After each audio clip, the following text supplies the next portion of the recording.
and welcome back to Faith, Family, and Funny Reviews. If you're new here, on this channel, I share with you delightful, family-friendly, and faith-based movies and television shows.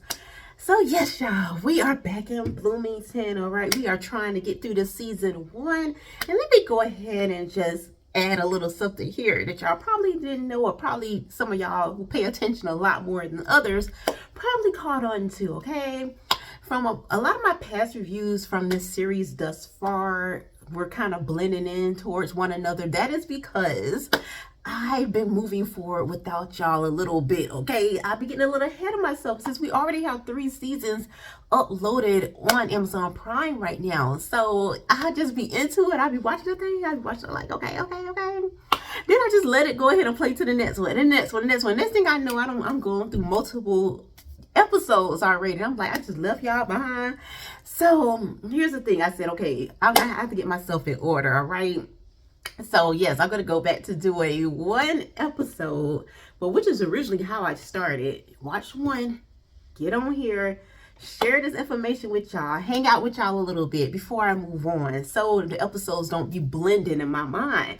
And some of y'all may be like, okay, well, you said this was episode 2, but this sounds like episode 4 or whatever, all that kind of stuff. So yeah, I'm getting myself back on track. So for this video, we are exploring episode number 6, I believe. Forgive me if there is a little bit of something that is wrong there, okay? Y'all have to forgive me, all right? But yes, we're starting from this point, and I'm just going to do my best to do 1 episode, hang out with y'all a bit, and then move on. Okay, so we all stay back on track. Okay, for those of you who have been, on board with me, watching these episode reviews with me, thank you all so much. I really appreciate it, especially those of you who have been leaving comments, letting me know your thoughts, all that good stuff. Yes, I so love it. I appreciate it. I just want to say that, okay?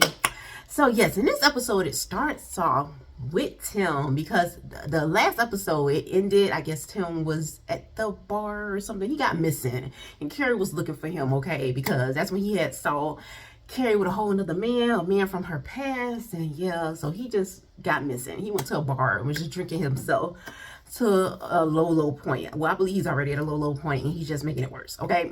So in this episode, Kari does find out where he is and meet him up at the bar and apologizes to him. And I really appreciate that. I have to say that this just really shows Kari's character. And that's why I just respect her so much, because although that she isn't the one that necessarily stepped out on her marriage, that was Tim, but she did she held her own self accountable by letting Tim know that he wasn't the only one wrong here. She was wrong as well. Because how you gonna be praying for God to save your marriage, heal your marriage, and here you are spending a day with a man from your past who you are in love with, who you were in love with? We're gonna say for your sake, Kari, okay? You was in love with, we see something different, but we'll leave that alone for now, okay? So how you gonna be praying for one thing and then doing something else? That just don't work. It don't make no sense. And I love how she lets Tim know that they both were wrong. And at this point, what they can do now is let's go ahead and forgive one another and move forward the best way that we can. And so I love this episode is really surrounding around forgiveness and them making steps towards that, steps towards repairing their marriage, but as well as repairing their friendship here. And that is something I really appreciate. I don't think most people really think about when there is forgiveness involved, and when forgiveness is needed, when grace and mercy needs to be extended in a situation. Most people are not, they're thinking about repairing the thing that you're in, but most people don't think about repairing the foundation of that thing. And that's what I love that this episode is shining light on. It was not just on so much the marriage, but repairing their relationship, their friendship, because everything starts, to me, some of the best relationships start from forming a friendship, that bond there. And I feel like here in this episode, Kari and Tim recognized that, and they both were willing. That's the thing, both parties got to be willing. It can't be one and another person pushing against, none of that. So I love that both of them have decided that, you know what, we are going to cut ties with anything that was coming against our marriage, whatever that may be. Of course, in Tim's case, cutting Angie off for good. And I love that, like, he ain't dealing with her no more. She don't want to deal with him no more. Well, she mad, homegirl, mad, okay? He really put her through the ringer, so she done with him too. And then Kari in this episode, she has to cut ties with Ryan. And I love that here they're meeting not only, well, they're working on this thing, but they're meeting with a marriage counselor, because you need that mediator there, okay, to help guide them through the areas that are a little bit hard, a little bit scary to face. And when they're sitting before this marriage counselor, she pretty much asked him, like, what was it? Why did you do what you did? What was the issue here? But not so much like with him and Angie, but like she's asking him, like, how did he feel when he saw Kari with Ryan? When he was waiting at the house, y'all remember he was waiting at the house for her to come home. He had to fix up the baby chair and all that good stuff, and he just thinking it's about to be all good, on and popping again with his wife. And then she shows up and he sees her with her first love, her only love of her life or whatever. So I love that this marriage counselor does ask him, how did he feel? And then Kari was so quick out the mouth talking about something. You were angry. And he was like, no, he wasn't angry. And I love that he was calm, because you could get some kind of way when somebody trying to say something, trying to tell you how you feel, trying to tell you how you were thinking. That is like one of the worst things a person can do, because people are already on the defense there. When you're trying to tell them what they're thinking, you're not in their head. You don't really know what that person is feeling, especially when they've been given the opportunity to say, okay, this is how I'm feeling. And I love that this counselor is letting him know, well, giving him that opportunity, that space to explore this, and while his wife is there and while she's listening. Because sometimes we be so quick to be thinking things are one way, and they may not even be that way at all. And you don't even give the person enough, an opportunity, a safe space. That's really what it is. A safe space to let them go ahead and share what it is that was bothering them. How do we get to this point without one person walking out, without another person getting upset about it, but saying, you know what, I'm going to put my feelings on the back burner here. I'm going to give this person the safe space to say whatever it needs to be said. And then we'll work through this thing together. And so that's pretty much what that marriage counselor was doing here. So I love this episode, because for those of you who may be experiencing something like this, or have experienced something like this, or just, wanting tools to know how to really speak to another, how to communicate effectively and healthy with another person, this episode kind of gives us a little bit of that.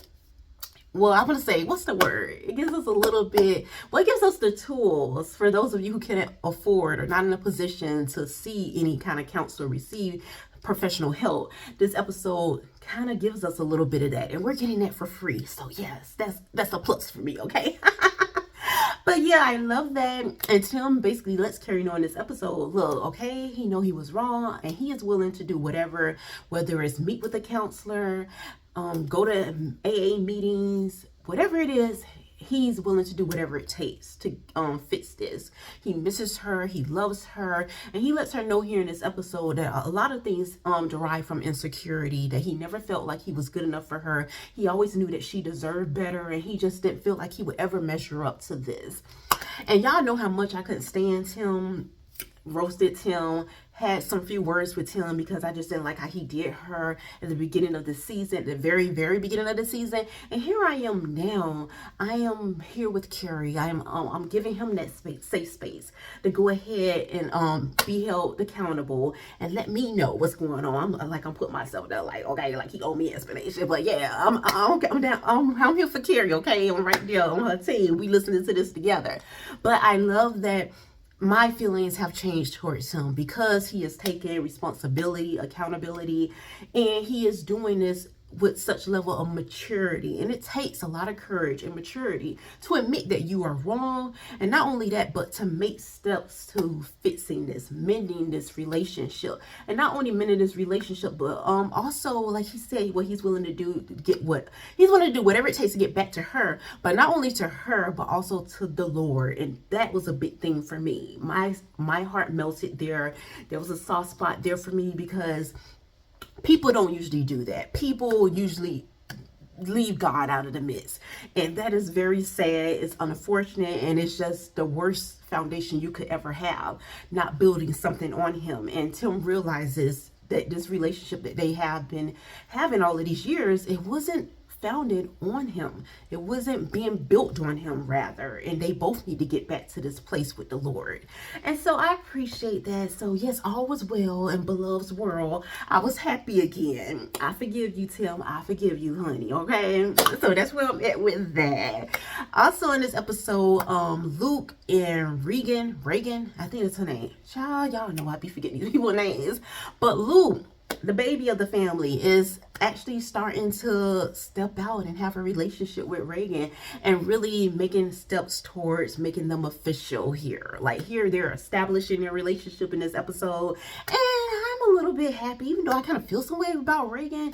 I don't know what it is about her. It's just something about her that she doesn't really come off to me as like a favorite of mine. I don't know what it is. Maybe as the season progresses, I probably will feel differently about her. Not that she's a bad person or has done anything, terrible, but I guess she doesn't have enough depth to me to really connect with her. I'll say that. The same thing, and she ain't the only one, because it goes for their sister Erin. I think that's her name too.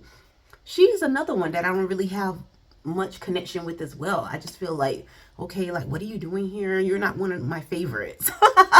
I don't know what it is, and it's not like these folks did anything, but maybe it's because of the screen time so far. They haven't got enough screen time, so maybe that's what it is. But I'm more connected to, obviously, Carrie and Ashley, even though she be a hello world sometimes, be at the state sometimes, but I still like her. And the other sister, who's a doctor alongside their father, Brooke, I think that's her name. And even though she hasn't got a whole lot of screen time, but I still feel more connected with her. I don't know what it is. I guess because she's saving lives and she just has that about her. I don't know. Sometimes I just don't be knowing. And I just have to let the story unfold before it hits me. But yeah, that's where I'm at with all that. But overall, this episode was satisfying. I appreciate it. I just loved it. I'm loving the way the story is unfolding so far. I'm loving the characters' development here and the connection overall. That means a lot to me. But yeah, with that being said, we're going to go ahead and get into our scripture. We will be coming out of Proverbs 17:9. Fits this episode perfectly. Like, seriously, y'all listen to this. He who covers a transgression seeks love, but he who repeats a matter separates friends. So yes, friends, that's all I have for you for this video. Y'all, please remember, because y'all know me and Jesus are working alongside each other very, very hard to get quality reviews, recaps, all that good stuff out to you all on a regular basis. Y'all know, usually Monday through Friday, that is my posting schedule. And sometimes, and lately, a lot of times y'all been getting stuff on Saturday and Sunday. And sometimes y'all be getting stuff multiple times a day. So we are doing our best here. So please remember, that is all I ask of you, okay? Is to leave your thoughts, your prayers, your overall take of everything here in the comment section below. And that could be anything, because some of you may not be a wordy person. I'm more of a wordy person. I could probably write y'all a whole book in the comment section if I don't stop myself. But yeah, and I know some of you may not be like that, but sometimes, whatever, leave a happy face, whatever it is. The love loves it all, okay? So that's all I have for you for this video. So until next time, may the Lord bless and keep you both now and forevermore.